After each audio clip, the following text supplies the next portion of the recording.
ये कुछ कविताएं। पहली कविता है मैं झुकता हूं।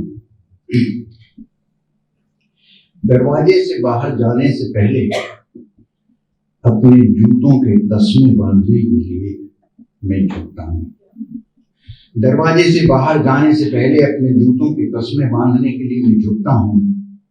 अपने जूतों के तस्मे बांधने के लिए मैं झुकता हूं। रोटी का कौर तोड़ने और खाने के लिए झुकता हूं अपनी थाली पर। जेब से अचानक गिर गई कलम या सिक्के को उठाने को झुकता हूं लेकिन उस तरह नहीं। झुकता हूं लेकिन उस तरह नहीं जैसे एक चापलूस की आत्मा झुकती है किसी शक्तिशाली के सामने। झुकता हूं लेकिन उस तरह नहीं जैसे एक चापलूस की आत्मा झुकती है किसी शक्तिशाली के सामने, जैसे लज्जित या अपमानित होकर झुकती हैं आंखें। झुकता हूं जैसे शब्दों को पढ़ने के लिए आंखें झुकती हैं।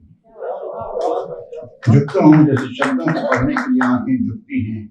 ताकत और अधीनता की भाषा से बाहर भी होते हैं शब्दों और क्रियाओं के कई अर्थ। झुकता हूं जैसे घुटना हमेशा पेट की तरफ मुड़ता है। झुकता हूं जैसे घुटना हमेशा पेट की तरफ मुड़ता है। ये कथन सिर्फ शरीर के नैसर्गिक गुणों या अवगुणों को ही व्यक्त नहीं करता, कहावतें अर्थ से ज्यादा अभिप्राय में निवास करती। ऐसा होता था कि मैं 1 साल तक शिमला में रहा और अक्सर ये होता है कि जब पहाड़ की बात होती है कि मान लिया जाता है कि जो हिमालयन रेंज के जो पहाड़ हैं वहाँ के रहने वाले ही पहाड़ी हैं। बाकी विंध्याचल या सतपुड़ा या अरावली या इस तरह के पहाड़ों को अक्सर पहाड़ ही नहीं मानते। तो इस पे हम लोग अक्सर बहस कर लेते थे। वहाँ के लोग अक्सर ये कहा करते थे हम लोग तो पहाड़ से आए। तो हम कहते थे यार हम भी पहाड़ से आए, हम भी विंध्याचल से आए यार। विंध्याचल भी तुमसे ज्यादा अच्छा पहाड़ है यार। तो इस सिलसिले में एक कविता वहाँ लिखी शिमला में रहते हुए, इसीलिए तुम पहाड़ हो। शिवालिक की वो पहाड़ियां हैं जिस पे शिमला बसा है, वो हिमालयन रेंज की पहाड़ियां हैं। शिवालिक की पहाड़ियों पर चढ़ते हुए अक्सर हाँफ जाता हूं। सांस को संतुलित होने तक पौड़ियों पर कई बार रुकता हूं। आने को तो मैं भी आया हूं यहाँ एक पहाड़ी गांव से। विंध्याचल की पहाड़ियों से घिरा है जो चारों ओर से। मेरा बचपन भी गुजरा है पहाड़ियों को धामते, अवान्तर दिशाओं की पसलियों को टटोलते और पहाड़ों की छोर से उठती यज्ञ अश्व की खोपड़ी जैसी उषाएं देखते हुए। सब कहते हैं विंध्याचल एक झुका हुआ पहाड़ है। सब कहते हैं विंध्याचल एक झुका हुआ पहाड़ है। अगस्त को दक्षिण का रास्ता देने के लिए वो झुक गया था और सदियों से उनके लौटने की प्रतीक्षा कर रहा है। मैंने कितनी बार विंध्याचल के कान में जाकर फुसफुसाकर कहा, चिल्ला कर गला फाड़ कर कहा कि ऋषियों की बातों पर भरोसा करना बंद कर। कि ऋषियों की बातों पर भरोसा करना बंद कर। ऋषि अपने झूठ से नहीं डरते, वो सिर्फ दूसरों को झूठ से डरना सिखाते हैं। पौड़ियां चढ़ते हाँफ जाता हूं और शिवालिक की चढ़ाइयां हैं कि कहीं खत्म होने का नाम ही नहीं लेती। मेरी हिम्मत जहां जवाब दे जाती है वहीं से शुरू होती है कोई अगली चढ़ाई। साथ चलता दोस्त कहता है अगस्त यहीं आए थे और इन पहाड़ों से वापस कभी नहीं लौटे। मैं कहता हूं मुझे कोई मतलब नहीं कि अगस्त दक्षिण गए थे या आए थे शिवालिक की पहाड़ियों में। मैं कोई ऋषि नहीं, एक साधारण सा कवि हूं जो दिन रात की जद्दोजहद के गीत लिखता है। मैं वापस लौट कर जाऊंगा जरूर, और एक बार फिर विंध्याचल को बताने की कोशिश करूंगा कि अगस्त के लौटने की प्रतीक्षा फिजूल है। कि अगस्त के लौटने की प्रतीक्षा फिजूल है। तुम अब अपनी कमर सीधी कर लो और अपने पूरे कद के साथ तनकर खड़े हो जाओ। मैं तब भी तुम्हारे मजबूत कंधों पर बैठकर दूर तक फैले जीवन के रंग बिरंगे मेले देखूंगा। हिमालय से ज्यादा है तुम्हारी आयु जानता हूँ, हिमालय से ज्यादा है तुम्हारी आयु जानता हूँ, ज्यादा मजबूत है तुम्हारे कंधे, ज्वालामुखी के बहते हुए लावे के अचानक रुक कर ठहर जाने की छवियां हैं तुम्हारी चट्टानों में। तुम्हारी गुफाओं में सुरक्षित हैं हमारे पूर्वजों की उकेरी हुई शिकार खेलने और आग जलाने की छवियां। मुझे तुम हमेशा अच्छे लगते हो, मुझे तुम हमेशा अच्छे लगते हो। मेरी आत्मा की चील ने तो बना लिया है तुम्हारी चट्टान पर ही अपना स्थायी घोंसला। तुम्ही ने सिखाया है मुझे, तुम्ही ने सिखाया है मुझे कि झुक जाना छोटा हो जाना नहीं है। जानता हूं किसी जरूरतमंद को रास्ता देने को तुम झुक गए, इसीलिए तो तुम पहाड़ हो। पानी का ही जादू था कि पानी की आवाज भी पारदर्शी और तरल लगती थी। पानी का ही जादू था कि पानी की आवाज भी पारदर्शी और तरल लगती थी। बहकर समुद्र की तरफ जाती आवाजों में पहाड़ से उतर कर आने की आवाजें भी शामिल थी। उसके गिरने और उसके उछलने की आवाज शामिल थी। उसकी तेज आवाजों में एक आवाज उसकी छत से टपकने की भी थी। टपके की जगह जब कोई बर्तन रख दिया जाता था तो उसमें छन्नी की एक आवाज और जुड़ जाती थी। पानी जहां टपकता था वहां पानी का एक फूल खिल जाता था। पानी की आवाज में कई आवाजें शामिल थी। माँ की आवाज उसमें बार बार सुनाई देती थी। वे आवाज अक्सर हमें घर के भीतर बुलाती थी। एक आवाज दोस्तों की थी और एक आवाज थी जो हमारे भीतर से आती थी, जो हमें बाहर ले जाती थी। पानी की आवाज से जुड़ी थी न जाने कितनी स्मृतियां, पानी की आवाज से जुड़ी थी न जाने कितनी स्मृतियां। पकौड़ों की स्मृति का स्वाद, पकौड़ों की स्मृति स्वाद बनकर आती थी जबान पर। हमारे बचपन की कागज की नावें कहीं दूर जा चुकी थी। न जाने कहां कहां भूल आए थे हम अपनी छतरियां। तरबतर हो जाने के कुछ किस्से अभी भी हमें गुदगुदाते थे।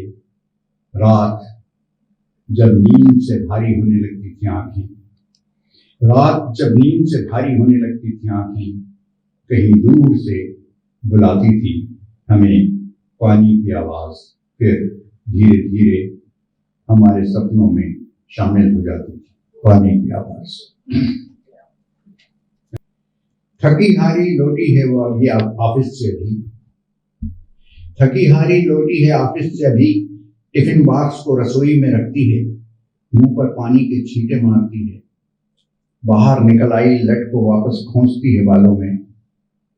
आंखों को होले से दबाती है हथेलियों से। उठती है और रसोई घर की ओर जाने को होती है कि मैं कहता हूं बैठो तुम, आज मैं चाय बनाता हूं। मेरी आवाज की नोक मुझी को चुभती है, मेरी आवाज की नोक मुझी को चुभती है। गैस जलाकर चाय का पानी चढ़ाता हूं और दूसरे ही पल आवाज लगाता हूं, सुनो शक्कर किस डब्बे में रखी है और चाय की पत्ती कहाँ है। साड़ी का पल्लू कमर में खोंचती हुई वो आती है, मुझे हटाते हुए कहती है हटो तुम्हें नहीं मिलेगी कोई चीज। होठों को तिरछा करती अजीब ढंग से मुस्कुराती है। मुश्किल है उस मुस्कुराहट का ठीक ठीक अर्थ समझा पाना। जैसे कहती हो यह मेरी सृष्टि है, जैसे कहती हो ये मेरी सृष्टि है। तुम नहीं जान पाओगे कभी कि किन बादलों में रखी हैं बारिशें और किन में रखा है कपास। जैसे कहती हो कि ये मेरी सृष्टि है, तुम नहीं जान पाओगे कभी कि किन बादलों में रखी हैं बारिशें और किन में रखा है कपास। कोई डब्बा खोलते हुए कहती है ये तो मैं हूं कि अबेर रखा है सब कुछ, वरना तुम तो ढूंढ नहीं पाते अपने आप को भी। जाओ बाहर जाकर टीवी देखो, एक काम पूरा नहीं करोगे और फैला दोगे मेरी पूरी रसोई। मित्रों, एक बहुत ही सुंदर उपन्यास है हृदय प्रसाद द्विवेदी का, अतिरिक्त आख्यान अनाम दास का पोथा। उसकी कहीं स्मृति मेरे मन में रही है और उसमें जैसा कुछ याद होगा कि रेखूत जो है, जो ऋषि है, वो बार बार अपनी पीठ में हो रही खुजली को वो टूटे हुए रथ के पहिए से खुजलाता है। कविता है पीठ की खुजली।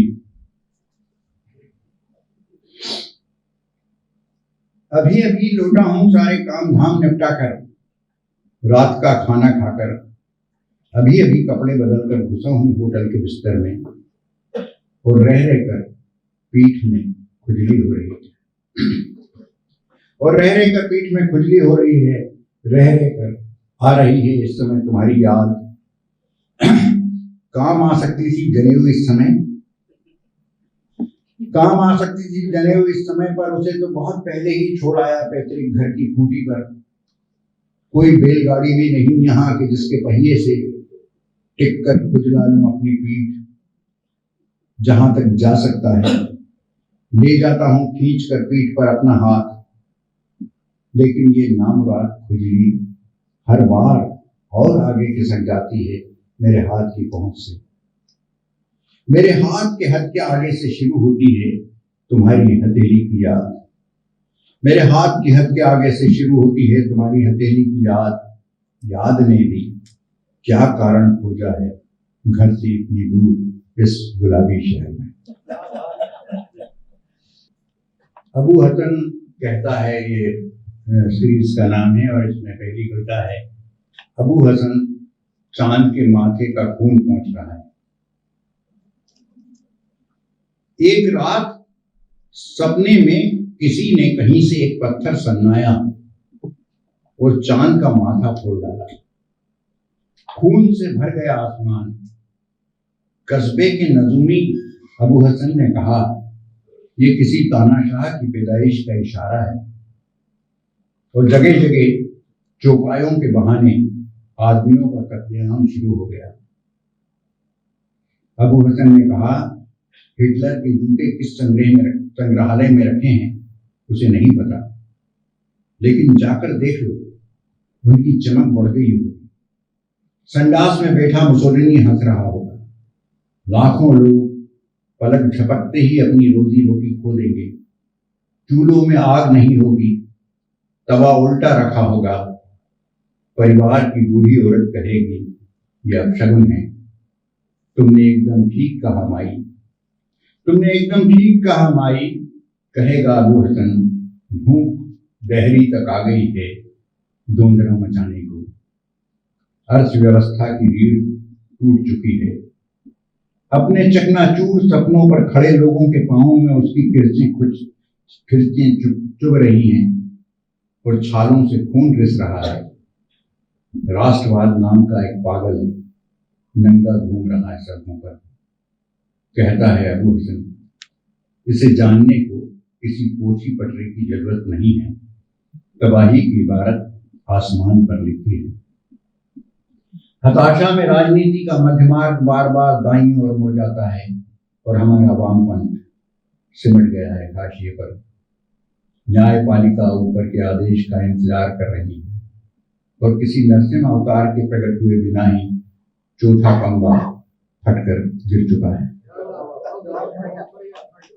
और नरसिम्हा अवतार के प्रकट हुए बिना ही चौथा खंभा फटकर गिर चुका है। बैंक बिक गए, रेल बिक गई, हवाई जहाज की गोली लग रही है। सुनो, कहता है अबू हसन, फौजी दिखे न दिखे, फौजी बूटों की आवाज आ रही है, पर कोई नहीं सुनता उसकी बात। अबू हसन फिर भी बोलता ही रहता है दिन रात। बांस पर रुई का फाहा लगाकर अबू हसन चांद के माथे का खून पहुंच रहा है। एक बूढ़ी औरत बच्चों, फूलों और परिंदों के कान में कुछ फुसफुसा रही है। बच्चों की आंखें और परिंदों की फड़फड़ाहट कहती है, खतरा बढ़ रहा है। इसी सीरीज की ये जो दूसरी कविता है,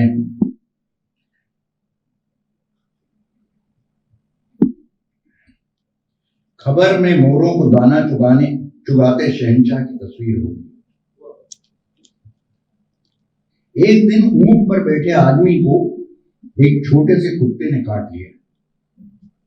एक दिन ऊंट पर बैठे आदमी को एक छोटे से कुत्ते ने काट लिया। अबू हसन ने पूछा, ये सपने में हुआ या हकीकत में?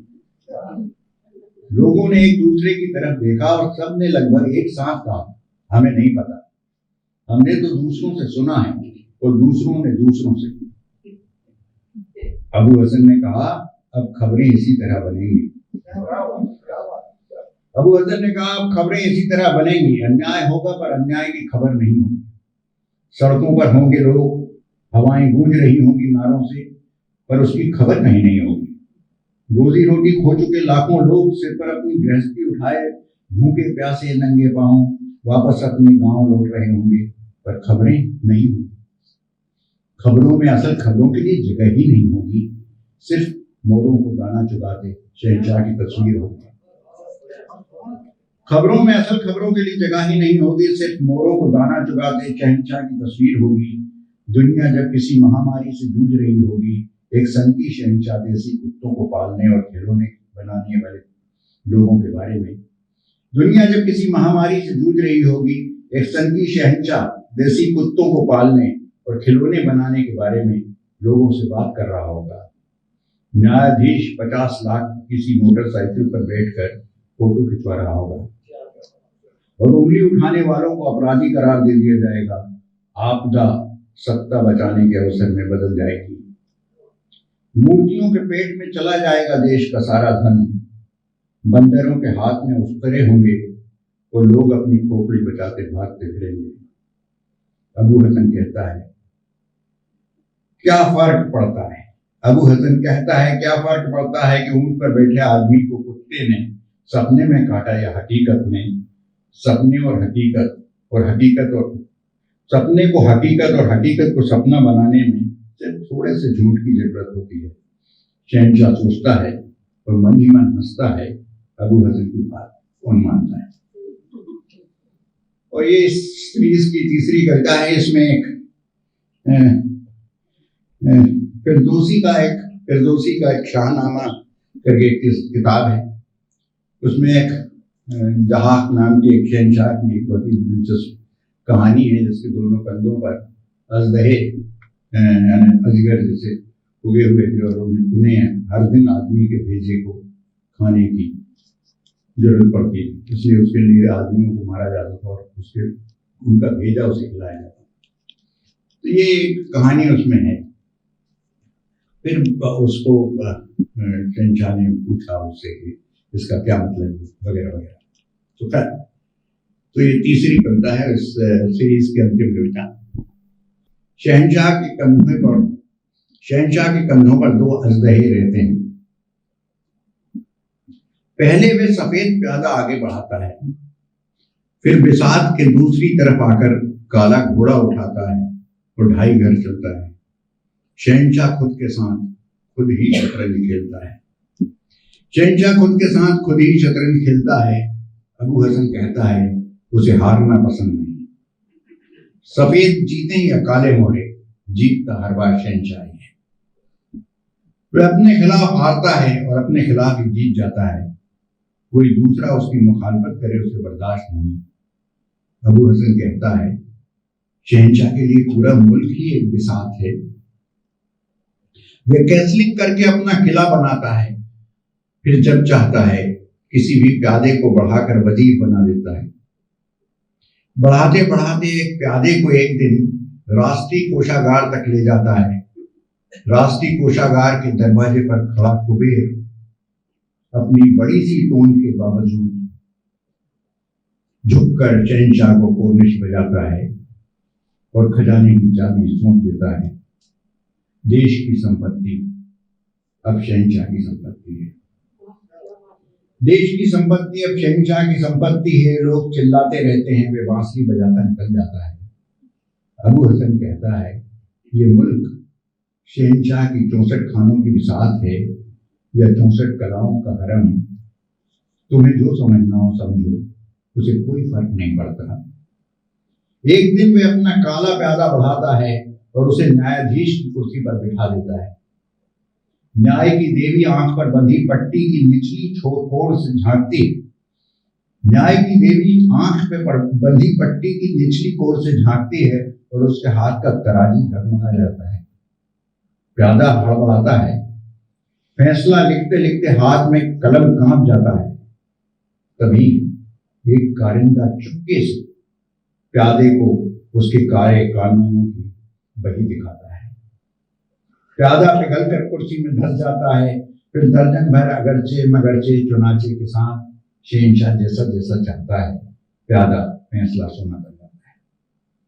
अबू हसन कहता है किसी को खबर हो न हो। अबू हसन कहता है किसी को खबर हो न हो, शहंशाह के कंधों पर दो अजदहे रहते हैं जिन्हें खाने को हर दिन आदमी का भेजा चाहिए।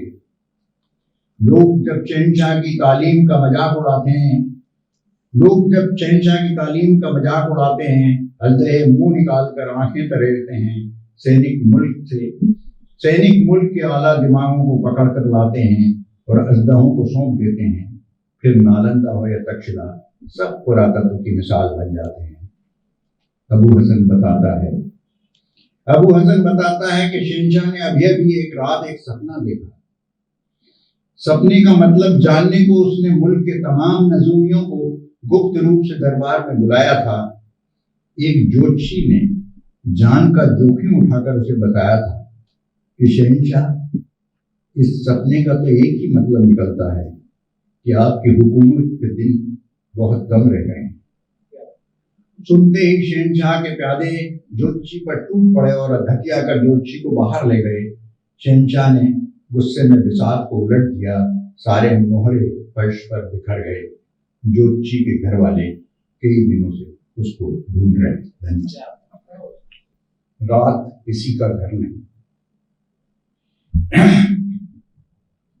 रात के सड़कों पर अक्सर एक न एक आदमी ऐसा जरूर मिल जाता है जो अपने घर का रास्ता भूल गया होता है। कभी कभी कोई ऐसा भी होता है जो घर का रास्ता तो जानता है पर अपने घर जाना नहीं चाहता। एक बूढ़ा मुझे अक्सर रास्ते में मिल जाता है। कहता है कि उसके लड़कों ने उसे घर से निकाल दिया है, कि उसने पिछले 3 दिन से कुछ नहीं खाया है। लड़कों के बारे में बताते हुए वह अक्सर रुआंसा हो जाता है और अपनी फटी हुई कमीज को उखाड़कर मार के निशान दिखाने लगता है। कहता है उसने बचपन में भी अपने बच्चों पर कभी हाथ नहीं उठाया, लेकिन उसके बच्चे उसे हर दिन पीटते हैं। कहता है कि वे अब कभी लौटकर अपने घर नहीं जाएगा, लेकिन थोड़ी ही देर बाद उसे लगता है कि उसने यूं ही गुस्से में बोल दिया था ये बात। अपमान पर हावी होने लगती है अनिश्चितता। एक भय अचानक घिरने लगता है मन में। थोड़ी देर बाद वे अपने आप से ही हार जाता है। दूसरे ही पल वे कहता है कि अब इस उम्र में वे कहाँ जा सकता है। वे चाहता है कि मैं उसके लड़कों को जाकर समझाऊं कि लड़के उसे वापस घर में आ जाने दें, कि वे चुपचाप एक कोने में पड़ा रहेगा, कि वे बाजार के छोटे मोटे काम भी कर दिया करेगा। बच्चों को स्कूल से लाने ले जाने का काम तो वह करता ही रहा है कई साल से। वे चुप हो जाता है, थक कर बैठ जाता है। जैसे ही लगता है कि उसकी बात पूरी हो चुकी है, वे फिर बोलने लगता है। वो फिर बोल पड़ता है। कहता है मैं बूढ़ा हो गया हूँ, कभी कभी चिड़चिड़ा जाता हूँ। सारी गलती लड़कों की ही नहीं है, वे मन के इतने बुरे भी नहीं हैं, हालात ही इतने बुरे हैं। उनका भी हाथ तंग रहता है। उसके छोटे छोटे बच्चे हैं और वो मुझे बहुत प्यार करते हैं। मेरा तो पूरा समय उन्हीं के साथ बीत जाता है। फिर अचानक वे खड़ा हो जाता है। कहता है हो सकता है वे मुझे ढूंढ रहे हों। उनमें से कोई ना कोई थोड़ी देर में ही मुझे लेवाने आ जाएगा। आप अगर मेरे लड़कों में से किसी को जानते हो तो उनसे कुछ मत कहिएगा। सब ठीक हो जाएगा। गुनगुनाते हुए वे आगे चल देता है। रात किसी का घर नहीं होती। किसी बेघर के लिए, किसी घर से निकाल दिए गए बूढ़े के लिए, मेरे जैसे आवारा के लिए रात किसी का घर नहीं होती। उसके अंधेरे में आंसू तो छिप सकते हैं कुछ देर, लेकिन सिर छिपाने की जगह वे नहीं देती। मैं उस बूढ़े से पूछना चाहता हूं, पर पूछ नहीं पाता कि जिस तरफ वे जा रहा है क्या उस तरफ उसका घर है? ये एक कविता है हमारे समय के बच्चे। ये बच्चे उतने बच्चे नहीं, ये बच्चे उतने बच्चे नहीं कि इनमें कभी कभी ढूंढ सके हम अपना बचपन। इनकी उम्र तो कभी कभी इनकी असल उम्र से भी कुछ ज्यादा लगती है, कभी कभी तो हमसे भी कुछ ज्यादा। लेकिन नई चीजों के बारे में ये हमसे बहुत ज्यादा जानते हैं। हम जिन तकनीकी उपकरणों के सामने पहुंचते ही अचानक अचकचा कर ठिठक से जाते हैं कुछ पल, ये बिना किसी हिचक के शुरू कर देते हैं दबाना उसके बटन। न कोई घबराहट, न गलती हो जाने की कोई आशंका, विश्वास से भरे हैं इनके चेहरे। इन्हें गलतियों से बाहर निकलने के सारे रास्ते पता हैं, इन्हें गलतियों से बाहर निकलने के सारे रास्ते पता हैं, और जिन रास्तों की इन्हें खबर नहीं उन्हें खोज लेंगे। तकनीकों का सारा रहस्य ये जानते हैं, इनकी जानकारियां हमसे बहुत ज्यादा है। इनकी आंखों में सपनों से ज्यादा महत्वाकांक्षाएं हैं, इनकी आंखों में सपनों से ज्यादा महत्वाकांक्षाएं हैं। सफलता के सारे गुण इनकी निगाह में हैं। इनमें बेचैनी नहीं, थोड़ी हड़बड़ी है, और बहुत जल्दी है इन्हें, और बहुत जल्दी है इन्हें तेज गतियां चाहिए और बहुत तेज रोशनियां, बहुत तेज है इनके संगीत की लय। इनके लिए तारीख बदर हो चुकी हैं हमारी सारी जानकारियां। हमारी हिचक और हमारा धीमापन कभी कभी अजीब सी झुंझलाहट से भर देता है इन्हें। तब अचानक भी कहते हैं, ओह आप इतना भी नहीं जानते। जानकारियों के दर पे एक खनक सुनाई पड़ती है तब इनकी आवाज में। ये समय सूचनाओं का समय है, सूचनाओं में तब्दील हो रहा है ज्ञान। यहां तक कि सच भी अब सिर्फ एक सूचना है। इनकी दिलचस्पी तेजी से खत्म हो रही है समाज, राजनीति और साहित्य जैसे विषयों में। हालांकि जरूरत पड़ने पर इन विषयों को भी खोज लेते हैं ये इंटरनेट पर उपलब्ध खिड़कियों में।